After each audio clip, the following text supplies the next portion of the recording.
Hey,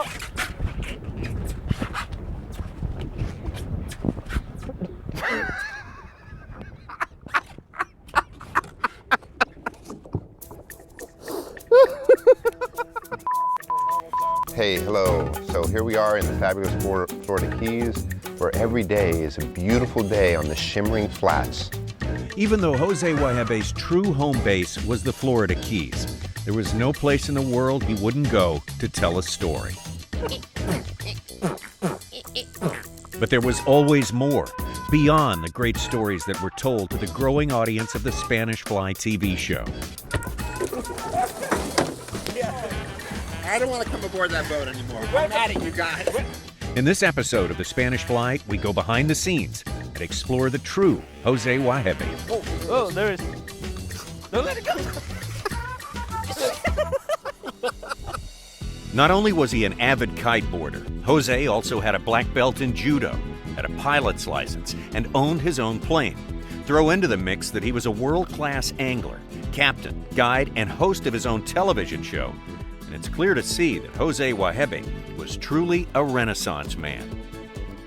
It was fun to watch that progression, going from an angler to a fishing guide, and then starting with the shows.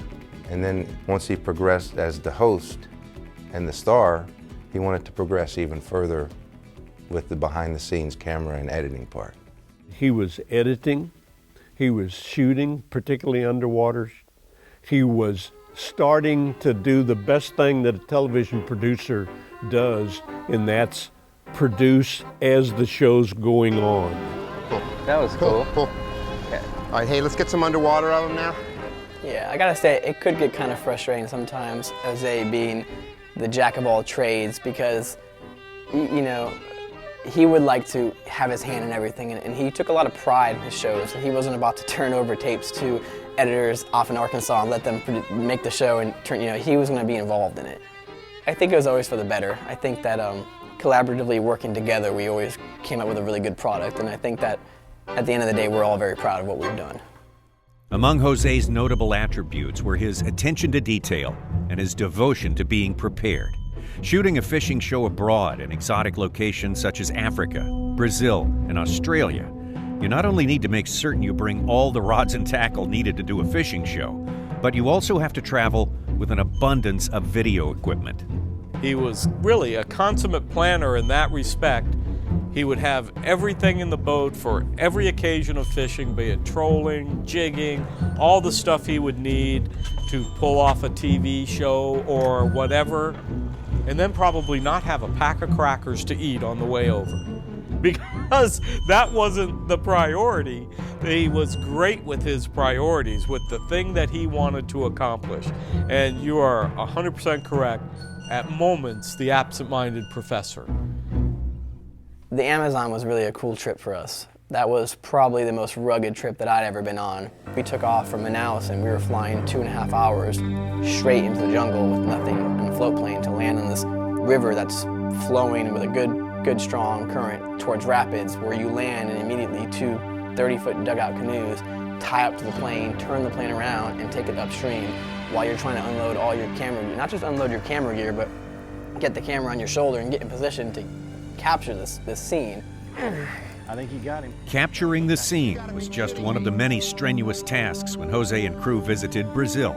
They had to be prepared to encounter anything and everything lurking in the mysterious, murky waters of the Amazon.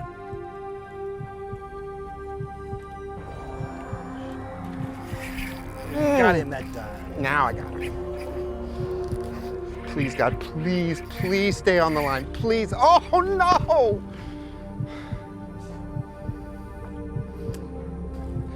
What are you guys laughing at?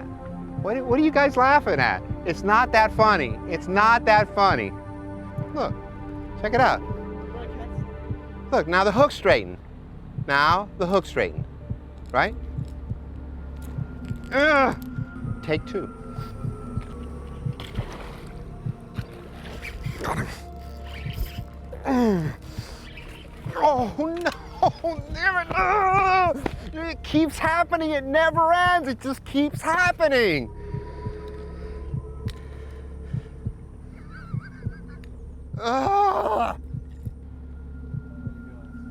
Well, when all else fails and your plugs are lacking, the Amazon special. Dame otro chance. Una chance más. Uno más. Dave trying. Get him, Jose. Come on, baby, stay on, please, please, please, please, for the love of God, stay on. Oh, not in the rocks.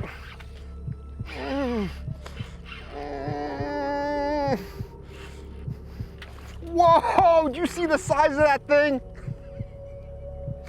That's why, trailón. Look at the size of this thing. Get him, Chico, get him, no. Big traída, dinosaur. Ah, hallelujah, hallelujah, mi amigo.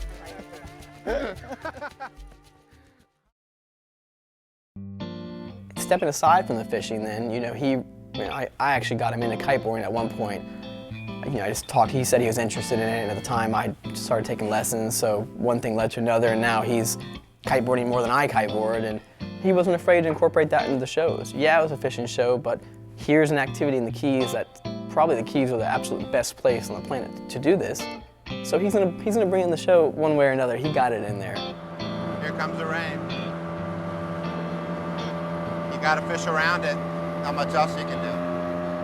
You know, there's only so much of getting rained on and being wet and having the wind blow and fishing that you can take. And sometimes, you know, if it's windy, you might as well just embrace it.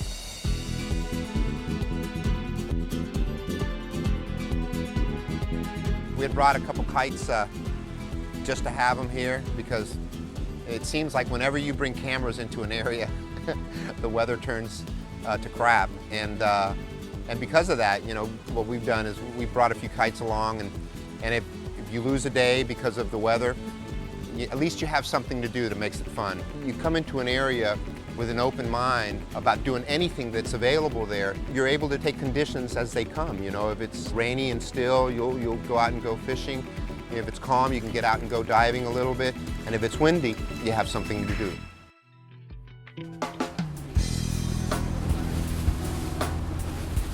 Our hand was getting forced by the weather. You know, we wanted to run, you know, further west. The wind was blowing pretty good right in our face from the northwest. Makes for a very long, tough run out in that area. So we stopped at a wreck halfway to where we really wanted to go and just put out some bait and see what we could catch there. I found that every spot in fishing has a way to fish it that you can really maximize on the few fish that are there, right? So you take a fish, for example, like a Goliath grouper or a Jewfish, and you have a wreck in very shallow water. Most people would fish very close to the wreck because they know that Jewfish hang very close to structure. The problem with that is that if you hook a fish close to that wreck, he's going to dive right back in there. But there's ways that you can actually, you know, set up your boat and get close to the wreck. And you feed them, you get them used to eating, and then you slowly start pulling up on your anchor and getting further and further away from the wreck. Each time you stop, you feed them a little bit more, pull your anchor a little bit more, feed them a little bit more. Let me just kind of re-anchor about another 20 feet this way. Okay. And then, and we should be just golden then. A little appetizing going on here. A little appetizing is right. As that tide slows down, you progressively move away from the wreck, right? And you keep feeding until all of a sudden you've got slack tide and you're far enough away from the wreck that you can throw a line in there and have a chance at a fish. There he is. Oh, that's him. Hold on, Josh. Stay on, big boy.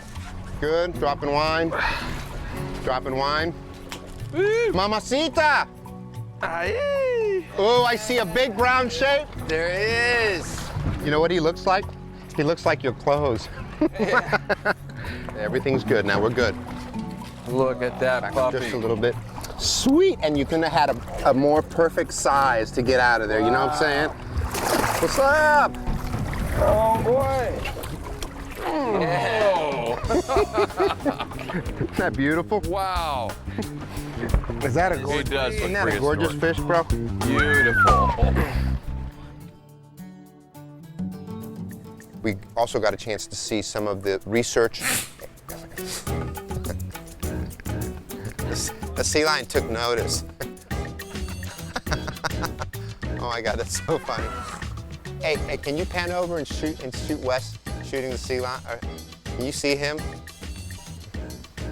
Can you see both of them? I mean, it really is funny. This is how we're filming. You know, we're sitting here next to a sea lion. There's about 3 or 4 babies down there, down the beach. There's an iguana sitting right there on that rock. I'm looking at half a dozen crabs down here. I mean, right? That's pretty amazing, y'all. I think it's awesome. There's a little baby sleeping right here, right? I'm yammering away and there's a little baby sea lion just sleeping over my shoulder. Look, see him down there? A little while ago, you know, there were about 4 or 5 of them just sitting down there playing. That's pretty cool now. That's pretty cool.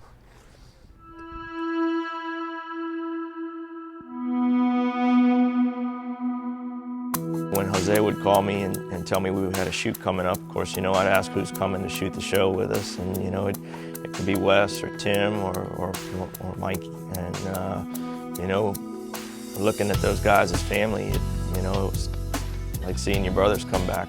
It was cool to be a part of that. You were a part of a very grand thing. It was like an awesome, like, it just was, the crew was awesome, and a very fun working relationship that we had between Jose and I and the rest of the crew.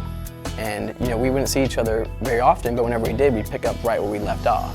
Whether it was flying into Turks and Caicos and bam, here are the guys, or we were meeting at an airport with, you know, carts full of gear, just schlepping gear everywhere we went, you know. And it was, that was probably one of the cooler things about the job. Wade fishing for bone fishing is really a very cool thing because it's very quiet on the flats. You're in shallow water and you're basically stalking your prey. So stealth is a big element. You know, you can't just be, you know, floundering around out there making a bunch of noise because the fish will spook, right? So imagine, if you will, if you're out there waiting with your guide, you know, that's what you see.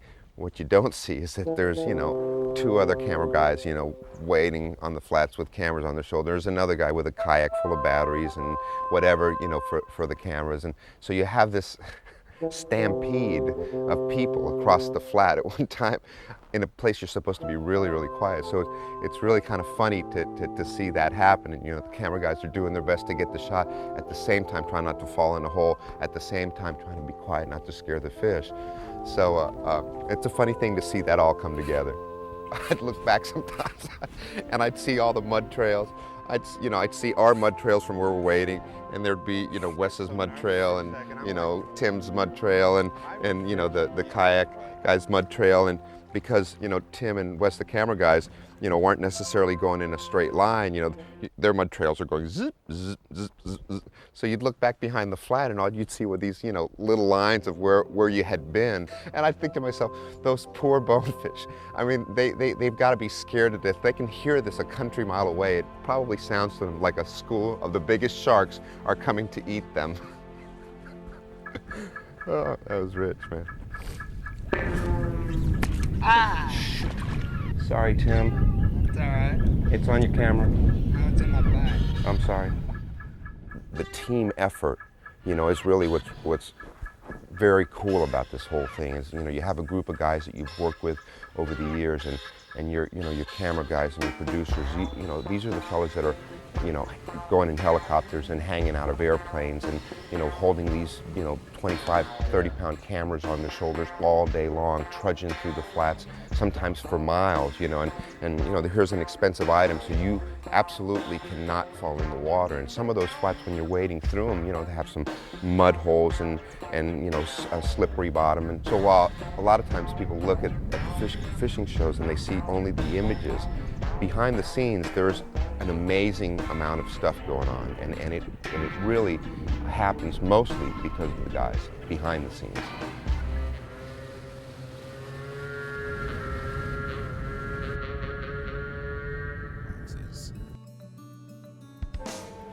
Always an essential part. This is called a Galapagonian poor man's teaser, or an Ecuadorian poor man's teaser.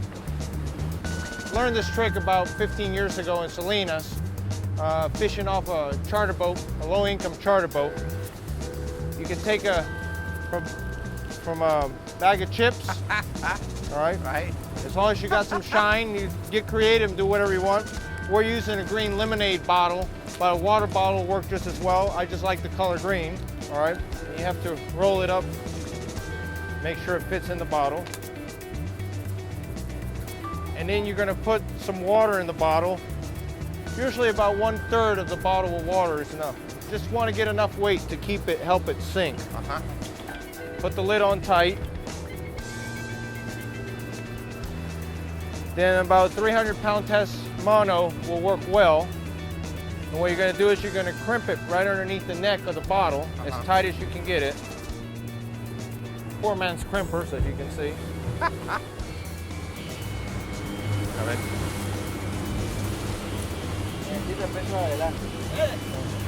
Middle, saca, saca. Got a fish in the middle. Sácame el corto aquí. All right, hold it there. Got a hit. Yeah. Saca la corta derecha, ya se prendió.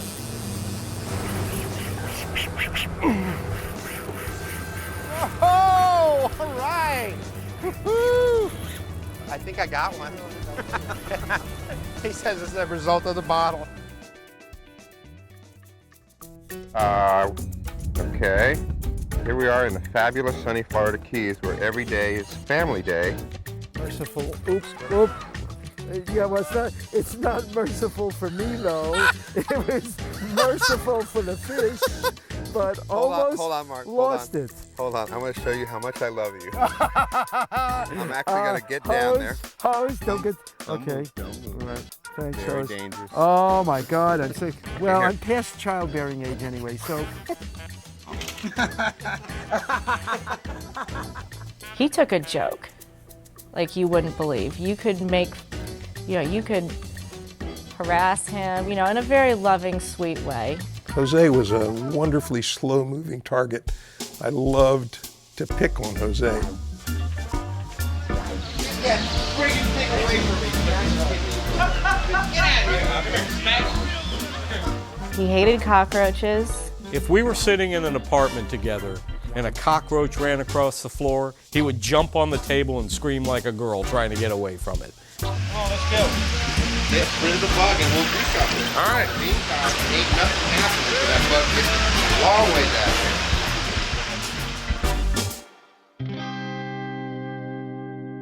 down. Years later, on a shoot in Isla Mujeres, Mexico, the crew of the Spanish Fly played a practical joke involving Jose's prized still camera, which had all the valuable photos of the expedition on it. You remember when we were in that 100 foot of water, we were making 4 or 5 miles an hour going. Oh. I just dropped your camera in the water. I'm serious, dude. I just dropped your camera in the water.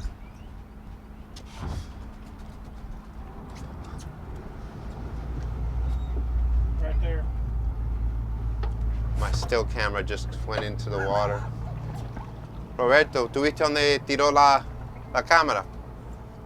Here, give me my mask and fins. Can you retrieve the card and stuff out of it? Huh? See, bottom, surely we can get it. Okay. You need your weight belt? You want me to get it? It's an accident, Mikey. That happens. You want me to get it? Yeah, go. All right. I'll go jump in too. No, I'll get it. I can find it. I can see it. It's right there. Okay. Don't move. Hit Mark right there. I did. See it right there? It's all right, buddy. It's all right. What are you gonna do, man? We're rough on equipment. It's all right. Holy cow. I'm sorry. That's all right, man. I was praying and hoping that you were kidding. Well, you know what? I was looking for another camera anyway. I was hoping you were going to pass that one down to me. Too bad. Let's go. We got this camera. Let's go. You, you son of a.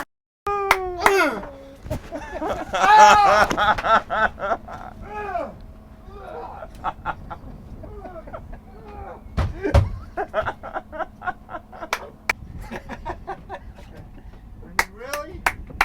Let's go. Come on. We're wasting time here. Strip, got him. Good. Foul. Next week on Spanish Fly, a celebration. Nice, Bubba. Dadgummit! Why don't you stay stuck? A very special show in a much different light. It would not only be Jose's last show, but his last day on the water and the last fish he would catch.